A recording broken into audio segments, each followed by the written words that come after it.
வணக்கம் நண்பர்களே, இது உங்கள் பிரசாந்த் கட்ஸ் யூடியூப் சேனலுக்கு உங்களை அன்புடன் வரவேற்கின்றேன். இன்று நாம் தமிழ் சினிமாவின் 2 பெரிய நட்சத்திரங்களின் மிகுந்த விவாதமான நிகழ்வு பற்றி ஒரு அதிரடி விவரத்தை பற்றி பார்க்க போகிறோம். சர்ச்சைக்கு பிறகு ஒரே மேடையில் தனுஷ் மற்றும் நயன்தாரா. என்ன நடந்தது? வீடியோ வைரலாகும் காரணம் என்ன? இது எல்லாம் ஆராய்ச்சியாக அலசி பார்க்கலாம் வாங்க.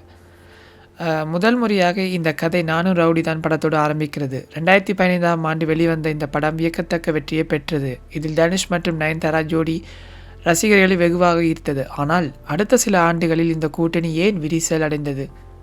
இது எப்படி திருமண ஆவணப்படத்திலிருந்து சர்ச்சையாக மாறினது என்பதை பார்ப்போம். நயன்தாரா மற்றும் தனுஷ் இடையான சர்ச்சை.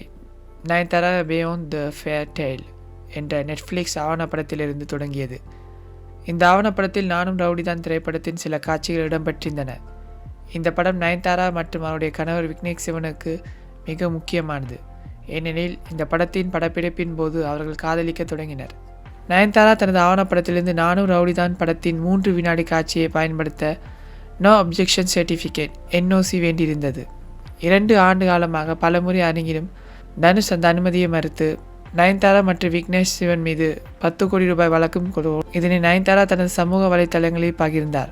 மேலும் தனுஷை ஆள் மாறாட்டம் மற்றும் பொது மேடைகளில் பேசும் நல்ல விஷயங்களை நடிப்பதாக குற்றம் சாட்டினார். தனுஷ் இதுவரை இந்த குற்றச்சாட்டுகளுக்கு பதிலளிக்கவில்லை. ஆனால் அவரின் சட்ட நடவடிக்கை வலுவாக தொடர்ந்ததாக அறிக்கையில் கூறுகின்றன.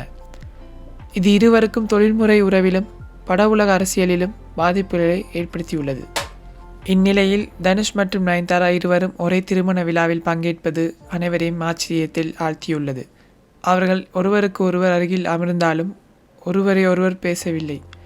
இந்த காட்சி தற்போது இணையதளத்தில் தீப்பிடித்து பரவி வருகிறது. இதற்கு பின்னால் இருக்கும் உண்மை என்ன?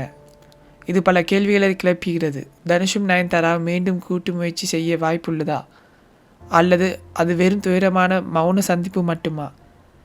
சர்ச்சை பின்னணியிலே இருவரும் சமாதான பணி செய்ய விரும்புகிறார்களா? இதற்கான பதில்களை மட்டும் காலமே பதில் சொல்லும்.